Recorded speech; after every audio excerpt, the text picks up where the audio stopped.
Good evening, ladies and gentlemen. Pursuant to instructions from the President of the United States, the Honorable Donald J. Trump, the Governor of the state of Georgia, Honorable Brian Kemp, as well as the Mayor's office here in Macon-Bibb County, the Macon-Bibb County Commission meeting scheduled for Tuesday, March the 17th, 2020 will be available to the Macon-Bibb County Commissioners by conference call only for the 5 o'clock p.m. pre-commission meeting and 6 o'clock p.m. commission meeting. The commission chambers will be closed to the public and press as we follow the recommendation from the White House to limit public gatherings for the next 15 days in order to slow the spread of COVID-19. Therefore, the public and press may only access the meeting simultaneously online at www.maconbib.us or www.facebook.com/Macon-Bibb County. So if you want to tune in to those, you can.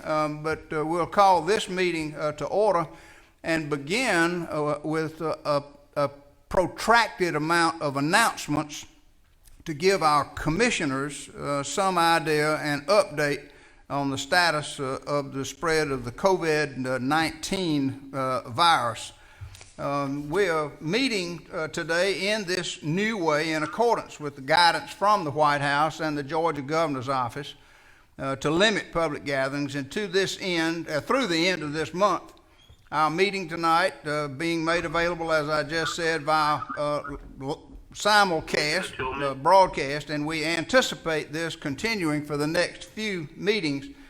This will help limit the number of people gathered in one space to fewer than 10 and limit the amount of contact we have. We've even, in case you are viewing this by live stream, we're even sitting in a slightly different order with the clerk of the commission to my left and Commissioner Allen's seat and the county attorney to my right and Commissioner Bivens' seat to kind of separate us by at least 6 feet, all while we maintain the functions of local government. Because this is important, ladies and gentlemen, to recognize this is not a time to panic.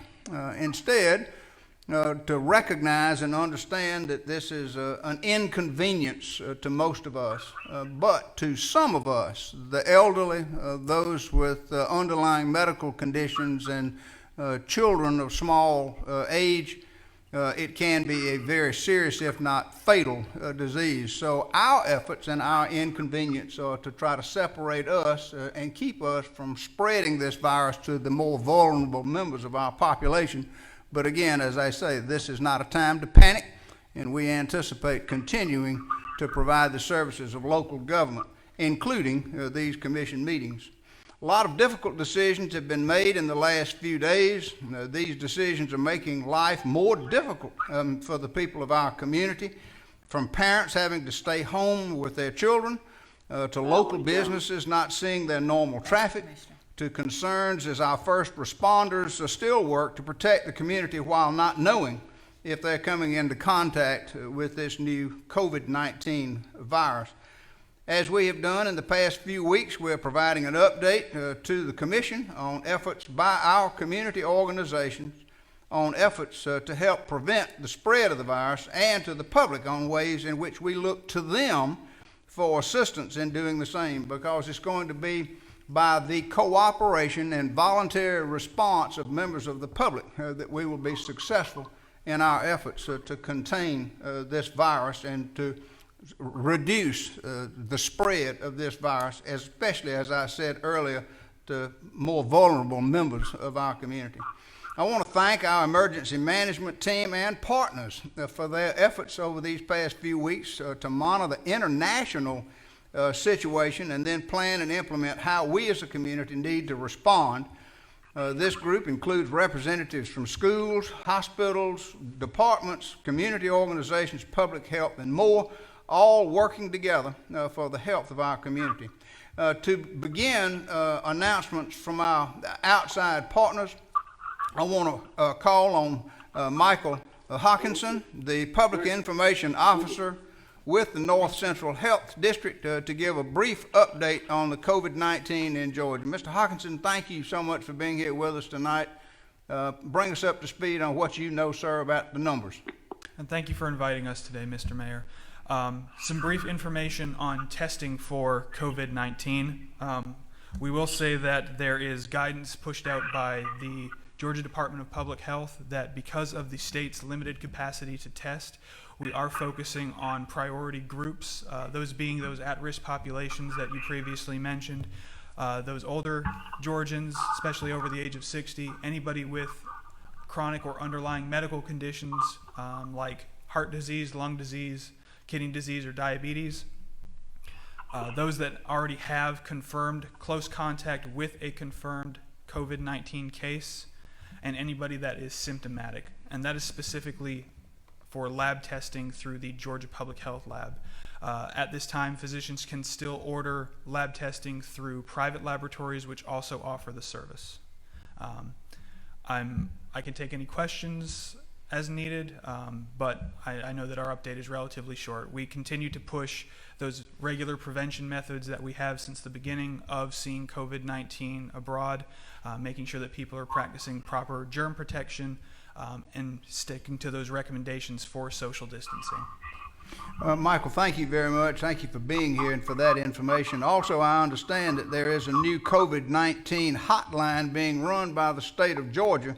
And if you have questions or concerns about COVID-19, that number is 1-844-442-2681, state hotline number for information about the COVID-19.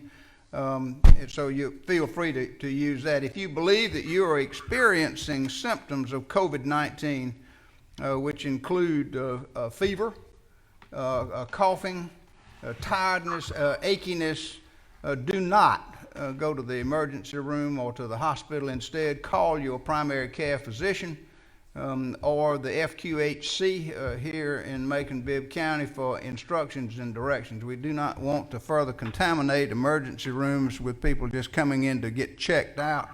That would not be the thing to do. So please do not show up at an emergency room or healthcare facility. Call your doctor and get further instructions. Our focus has been, as I said before, on limiting the virus's spread by doing away with large gatherings of people, limiting our contact with people in public places, and aggressively advocating for preventive measures.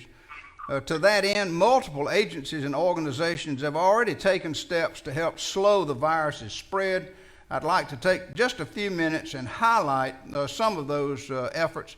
We'll have a complete list online at www.maconbib.us on what our partners have done. But all of our partners have posted hand washing flyers in facilities, ensuring bathrooms are fully stocked with soap and disinfectant, reviewing potential options for telework from home, and encouraging all people to take preventive measures. In addition, the Macon-Bibb County Consolidated Government has closed all of our recreation centers and are reviewing other operations as needed. The Emergency Management Agency is coordinating our local preventive and mitigation efforts. The Tax Commissioner's Office has canceled Thursday night's tax relief seminar, is limiting lobby access at their office, and encouraging the use of online and drive-through services. The Middle Georgia Regional Library has closed all branches beginning Monday, March the 16th. However, Wi-Fi passwords around libraries have been removed so parents can access the network from cars in the parking lot if needed. The Macon Centerplex, unfortunately, has had to cancel or postpone a number of events, including Cole Swindell, originally scheduled for March the 13th, Jill Scott for March the 20th, Disney on Ice for April the 9th through the 12th, the Avett Brothers, originally scheduled for April the 2nd. Macon Mayhem Hockey has been canceled or postponed for the games that were to be played on March the 27th and 28th. The 5th annual Macon Blues Festival, originally scheduled for March the 21st, is to be rescheduled at a later date. In addition, Newtown Macon and the Urban Development Authority have blocked off parking in front of restaurants to accommodate curbside food-to-go orders. The municipal court of Macon-Bibb County has postponed all March activities, including court arraignments and trials, which will be rescheduled. The juvenile court of Bibb County, all legal deadlines have been tolled for a period of 30 days. The probate court of Bibb County is accepting applications for marriage licenses by appointment only, so no walk-in traffic. And weapons carry permit renewals will not be offered until after Chief Justice Melton's 30-day order expires on April the 13th.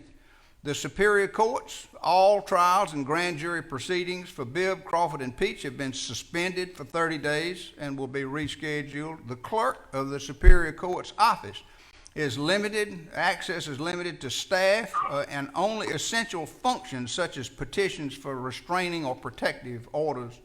Schools, the Bibb County school system has moved to an e-learning or homeschool model and closed classes until further notice.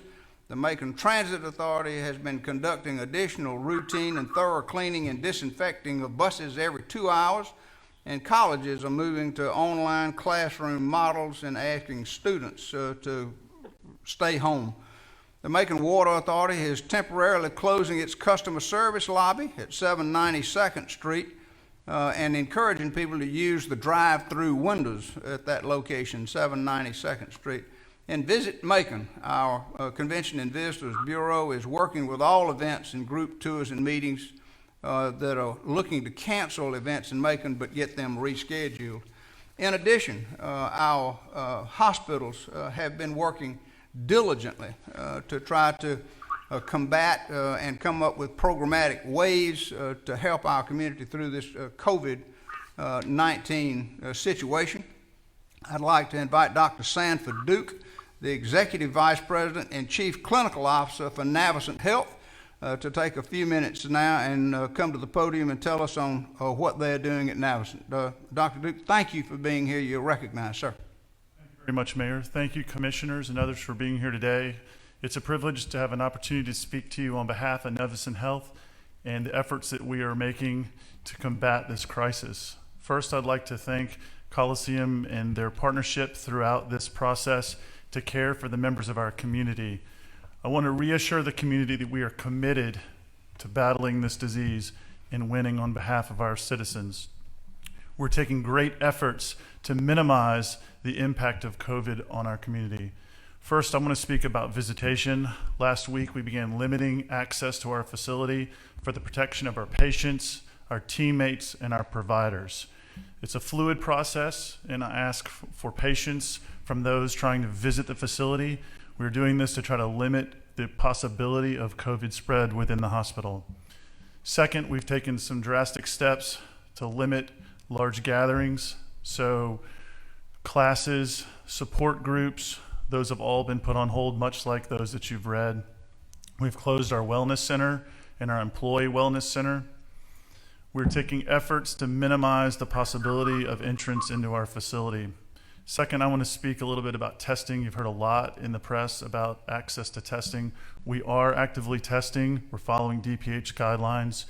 Patients that come in and meet medical screening criteria have access to testing, and we are getting those back regularly. And as mentioned earlier, we also have access to commercial laboratories, and we are utilizing those with great success. Finally, I'd like to say, I urge all citizens, we have the opportunity to blunt this curve. We have time. There are no cases in our community right now. Now is the time to be careful and to be diligent, and we can blunt the spread of this. It is coming. We are prepared. But if we can slow down the spread, we can potentially prevent a surge that would strain our medical system. I also urge everyone to consider the source of information. Please reach out to the Department of Public Health, CDC, our website, navicenthealth.org, or any reputable source of information. Thank you very much. Dr. Duke, thank you very much. I appreciate you being here. Now I'd like to invite Dr. Richard Rubio, the Chief Medical Officer for the Coliseum Health System, to take a few minutes and bring us up to speed on what they're doing. Dr. Rubio, thank you very much for being here, sir. You're recognized. Thank you, Mayor, and thank you for inviting me. I too would like to thank for the partnership of Navicent Health with preparations in learning and sharing experiences in how to combat COVID-19 and making preparations for such. At Coliseum Health System, which includes our two campuses, Coliseum Northside Hospital and Coliseum Medical Centers, our preparations began almost 2 weeks ago, where we began limiting access entry into our hospitals. We have one access point at each of our emergency rooms and a second access point at each of our main entrances. At these two access points for each facility, we have individuals who screen all visitors, vendors, and patients who enter into the hospital. And we ask some of the screening questions, including if the individual has a temperature, any lower respiratory symptoms such as shortness of breath or cough, or if they've had any contact with anybody diagnosed with COVID-19.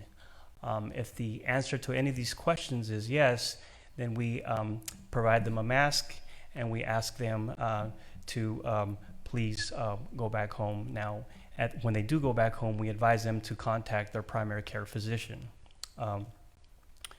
If they do not have a primary care physician, we do have a 24-hour hotline that we recommend them to, that's offered by Coliseum Health System, which is 478-746-4646. So that's just another way they can get some information and guidance on how to navigate through this. We've also instructed all of our hospital-based medical staff to not come to work sick. So if they have any respiratory symptoms, we've asked them to not come into work, and we've been in contact with the respective directors on getting replacement staff for that. We've also been very prudent with educating all of our employees. As they're doing in Navicent, we're also limiting large gatherings. So all meetings that include persons greater than 10, we are holding those meetings via teleconference. So these are just some of the many other things, in addition to some of the routine things that we are all educating people on, as far as hand washing, social distancing, and isolation that we're doing at Coliseum Health System. Wonderful. Dr. Rubio, thank you very much. It's quite apparent that both at Navicent and Coliseum, extensive steps are being taken to help protect the health of our community. But I think I speak for the medical community when I say we cannot do this alone. The hospitals and the government cannot do it. We're going to have to rely on individual response from members of the community. And I would join the governor, Governor Kemp, and the president in asking everyone to take responsibility for themselves and their family, to limit your potential exposure, and especially to curtail any activities where you might transmit the virus to more vulnerable members of the community. Do not visit nursing homes unless it is a member of your immediate family that's in extreme circumstances that need you. Those are the people that are most at risk. Stay away from daycare centers for children or groups of children, because they also are at risk. And for heaven's sakes, don't go to see a friend who is recovering from cancer and may be having treatments, either radiation or chemotherapy, that can suppress or reduce the immune system. You need to learn what the symptoms are and talk with your doctor if you exhibit signs, but most importantly, learn how to properly prevent the spread of this disease. So I want to thank our doctors here, but I also want to recognize and call on Dr. Jeff Stevens, who is an infectious disease specialist, to talk about the steps that we as individual citizens can do. Dr. Stevens, thank you, sir, for being here. You're recognized. Mr. Mayor, thank you, members of the commission. Again, following up with my colleagues, I think the message can't be said enough to try to flatten the curve and decrease the spread of this. I mean, these are very simple things. Appropriate hand washing, warm water, soap, do your ABCs while you're doing it, count to 20, use hand sanitizer that's appropriate, avoid touching your face and eyes, especially if you're going to do that, make sure you've washed before that. cover your cough and sneeze, the old in the elbow. My kids are much better at that than probably I was for a long time. And again, staying home if you can. Telework, work from home. Social distancing, we've talked about that. If you have to be around folks, try to stay 6 feet back. Again, that really helps because if you're coughing, the droplets drop out. Again, that's the whole idea of that. And as Dr. Duke and as Dr. Rubio, we can spread this out. We can slow this down and flatten the curve, and that will allow us to deal with this in a much better and easier manner. Excellent. Thank you very much, Dr. Stevens. We appreciate you being here tonight, and thank you for your hard work on our behalf. With people staying home, this will have an impact on our local businesses, and I think we should do what we can to support them as much as you can. It could mean ordering food to go. You can limit your contact with delivery drivers, or you can take advantage of the new curbside services being offered. Tipping an extra couple of dollars and ordering products online from local vendors can all help. Our friends and families rely on you to support their businesses, and we can help them through this difficult time as well. Just today, my staff and I ordered food from a local restaurant so that we could support a local business while practicing the social distancing that Dr. Stevens just talked about. Again, while this rapidly spreading disease may add some difficulties and inconvenience to our lives, it is proving deadly to other people, especially senior citizens, persons with underlying medical conditions, and children under the age of 5.